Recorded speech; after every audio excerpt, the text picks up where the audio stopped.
Ooh, let's talk about how to use getting a taste of your own medicine to supersize and grow your business.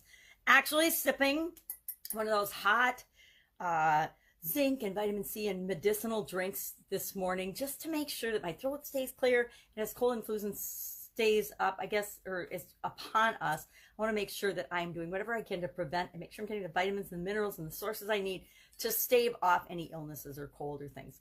I spent last Christmas in bed, like not even in bed, on the couch. I couldn't even get to bed because I was so sick. And so I want to make sure I don't have a repeat of that this season. One Christmas missed is enough, I think, in my life. So I will taste my own icky medicine that I choose to taste. Well, what the heck does getting a taste of your own medicine mean? It, of course, means being treated in the way that you treat other people, being the way you treat other people. I say pretty often, treat other people the way you want to be treated, right? Always treat your vendors, your suppliers, your customers for sure, your industry peers, your competition, other people the way you want to be treated, the way you want to and expect to be treated. Because what we put out in the world is what we get back in the world. This is actually an Aesop story. Aesop told the story of the salesman, the swindler, actually, he called him, who went from town to town peddling his potion, which was supposedly a medicine and a cure for absolutely anything. Well, as it would happen, the swindler fell ill, and the people that he had been selling this to chose to feed him his own medicine. Well, of course, he knew it wasn't going to work because he knew he was having to have a taste of his own medicine, which I suspect probably didn't taste very good. So how does this show up in our lives now? I see it all the time. I've experienced it a lot in my life, as I'm sure you have. Have you ever had a boss who was awesome at judging and criticizing and giving out negative feedback and on, micromanaging and being on your case all the time, but couldn't take any feedback at all from anyone else? I think we've all experienced that, or at least many of us have experienced that. Maybe that is you. Maybe you're great at dishing out and talking and communicating and giving people feedback, but you're not very good at accepting it yourself. It can happen with compliments as well. Some people are great at giving compliments, but they're not good at receiving them. Some people are great at giving gifts, but they're not good at receiving them. It makes them uncomfortable. Bullies are a great example of people that don't want to be treated the way they treat other people. They bully and they badger and they, put down and criticize other people. But if you criticize or stand up to a bully, that is how you get them to leave you alone and back down.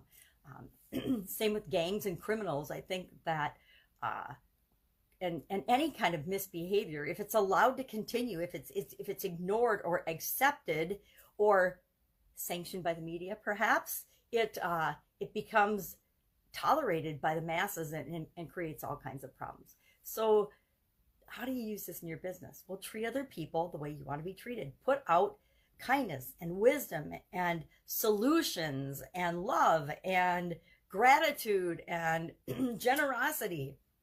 Do good work, and that's what you'll get back in return in your life. I guess it's probably more of a philosophical than a business principle, but I think anything philosophical is probably an incredibly powerful business principle because we're all human beings and we want to be treated like human beings. There's nothing worse than being treated like you don't matter. And there's a lot of businesses that treat their customers, me included, like we don't matter at all, like we're just a number, and that they're doing us a favor by letting us do business with them. Have you ever had that experience, gone into a shop and you're like, oh my God, it's like the people are so rude and so snooty and so elitist and so ridiculous. They act like, and they're sales associates, right? They act like they're doing you a favor by having their merchandise there for you to purchase. They've got it backwards, right? They don't realize that if it weren't for them, if it weren't for the customers, they wouldn't have a business. They wouldn't exist. There's also another saying that this reminds me of: how we treat anyone is how we treat everyone. I don't know if I agree with that or not. I think some people actually intentionally or subconsciously treat people that they think are their peers or their superiors in one way, and then they treat people that they deem to be their inferiors or they're maybe people that report to them or something differently. Guess what? People don't like that. People don't like inconsistencies in your behavior, in your leadership style, in your communication, in the way you treat people. People want to know what to expect from you. And if you treat everybody like a jerk because you're a jerk, people are going to treat you like a jerk. And if you're okay with that, more power to you.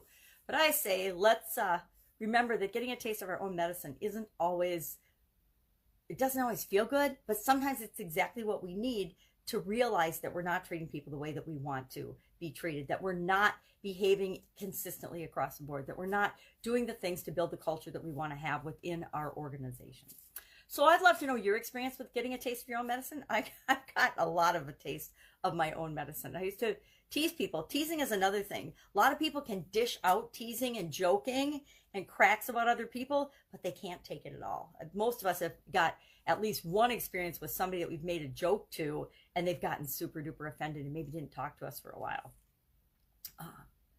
So share in the comments below your experience with getting a taste of your own medicine. Have you?